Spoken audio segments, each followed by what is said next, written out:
পরবর্তী মুখ্যমন্ত্রী শ্রী শুভেন্দু অধিকারী নাম ঘোষণা হবার পরই কি জানালো শুভেন্দু অধিকারী, কোন দিকে লক্ষ্য থাকবে তার, কোন দিকে উন্নয়ন বা কতটা উপকৃত হবে সাধারণ গরিব মধ্যবিত্ত পরিবারগুলি, কতটা নিরাপদে থাকবে সংখ্যালঘু মুসলিমরা, কতটা উন্নয়ন হবে গোটা বাংলা। আর আজকে মূলত থাকবে এটা নিয়ে বিস্তারিত আলোচনা। শুভেন্দু অধিকারী মুখ্যমন্ত্রী নাম ঘোষণা হবার পরই পশ্চিমবঙ্গ নিয়ে তার চিন্তাধারা কি রয়েছে, তাই আপনি ভিডিওটিকে মোটেও স্কিপ না করে শেষ পর্যন্ত দেখবেন। আলোচনা শুরু করার পূর্বে আপনাদের কাছে একটা রিকোয়েস্ট, ভিডিওটিকে অবশ্যই একটি লাইক করে জনস্বার্থে প্রচুর শেয়ার করবেন, কারণ আপনার একটা শেয়ার দ্বারা অন্যজনের জানতে অনেকটাই সুবিধা হবে। চলুন দেখে নেওয়া যাক বিস্তারিত।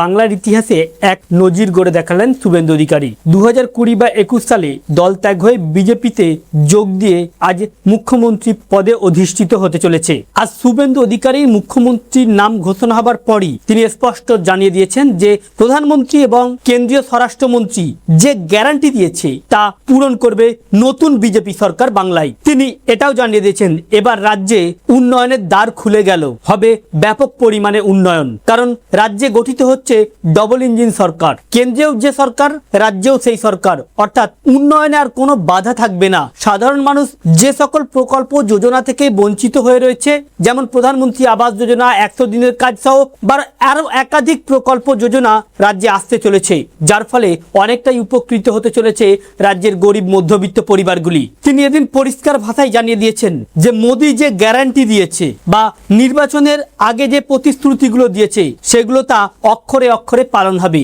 যেমন অনেকেই আতঙ্কিত হয়ে রয়েছে যে লক্ষ্মীর ভান্ডার বন্ধ হয়ে গিয়েছে বা বিধবা ভাতা বার্ধক্য ভাতা বন্ধ হয়ে গিয়েছে। পক্ষান্তরে বিজেপি সরকার ক্ষমতায় আসার আগেই প্রতিশ্রুতি দিয়েছিল লক্ষ্মীর ভান্ডারের পরিবর্তে মেয়েরা 3000 টাকা করে পাবে অন্নপূর্ণা ভান্ডার যোজনা, আর ক্ষমতায় আসার পরেই লক্ষ্য অন্নপূর্ণা যোজনায় যাতে 3000 টাকা মহিলারা পায়, অথবা বিধবা ভাতা বার্ধক্য ভাতা যেগুলো রয়েছে প্রকল্প যে প্রতিশ্রুতিগুলো দিয়েছে তা অক্ষরে অক্ষরে পালন করা হবে। অর্থাৎ এ মাসে যারা লক্ষ্মীর ভান্ডারের টাকা পেলেন না, যারা হতদরিদ্র পরিবার, যাদের অনেকটা সহযোগিতা হতো এই লক্ষ্মীর ভান্ডারের টাকা পেয়ে সংসার চালাতে বা ঔষধ বা হাবিজাবি কেনাকাটা করতে, তাদের আতঙ্কিত বা দুশ্চিন্তার কোনো কারণই নাই। এদিন শুভেন্দু অধিকারী জানিয়েছেন যে প্রধানমন্ত্রী যে গ্যারান্টি দিয়েছে সেই গ্যারান্টিগুলো অক্ষরে অক্ষরে পালন করা হবে। এরপরে আরো একটি বড় ইঙ্গিত, বিজেপি ক্ষমতায় আসার পরই সংখ্যালঘু মুসলিমরা অনেকটাই আতঙ্কিত হয়ে আছে, কারণ তাদের দাবি যে আতঙ্ক তৈরি করে দেওয়া হয়েছে সংখ্যালঘুদের মধ্যে বিজেপিকে কেন্দ্র করে, এই ভয় তাদের কাটাতে হবে।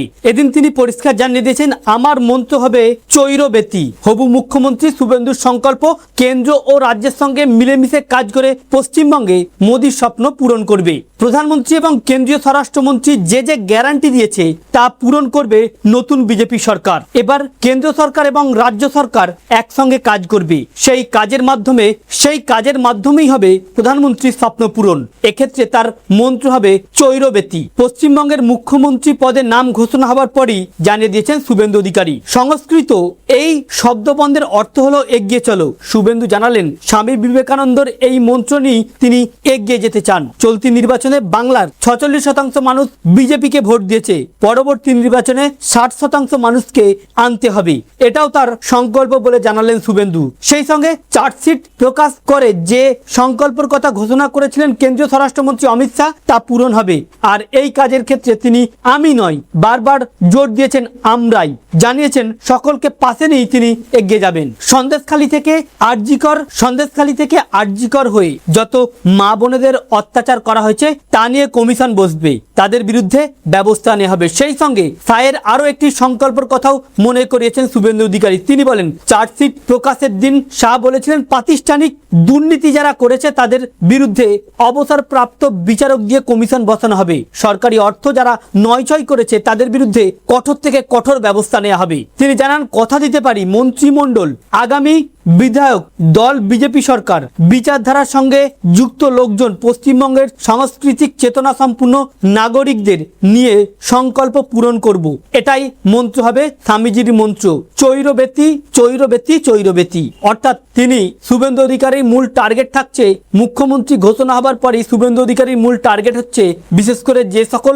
প্রতিশ্রুতিগুলো দেওয়া হয়েছিল, যেমন অন্নপূর্ণা যোজনা থেকে শুরু করে বেকার ভাতা এবং বছরে চাকুরি এবং এসএসসি এমএসসি যেগুলো রয়েছে বা প্রাইমারি টেট রয়েছে প্রত্যেক বছর নিয়োগ, এছাড়াও যারা দুর্নীতি করে সাধারণ মানুষের হক মেরে খেয়েছে, সাধারণ মানুষকে লুটে পুটে শেষ করে দিয়েছে, তাদের বিরুদ্ধে ব্যবস্থা নেওয়া হবে, দুর্নীতির বিরুদ্ধে ব্যবস্থা নেওয়া হবে এবং আগামী দিনে নতুন পরিকল্পনা করে পূর্বে যারা দুর্নীতি করেছে তাদের বিরুদ্ধে কঠোর থেকে কঠোর ব্যবস্থা নেওয়া হবে এবং আগামী দিনে যে 46% মানুষ ভোট দিয়েছে সেটা কিভাবে 60% করা যায় সেদিকে ব্যবস্থা নেওয়া হবে এবং বিজেপিকে নিয়ে মানুষ যে আতঙ্কর মধ্যে রয়েছে বা বিজেপির যে ভয় রয়েছে সাধারণ মানুষের মধ্যে সেই ভয়টা কাটাতে হবে। তো ফ্রেন্ডস, এই ছিল মূলত শুভেন্দু অধিকারীর মুখ্যমন্ত্রী নাম ঘোষণা হওয়ার পর প্রথম বার্তা। আমাদের উদ্দেশ্য ছিল এই আপডেটটি আপনাদের সামনে উপস্থাপন করা।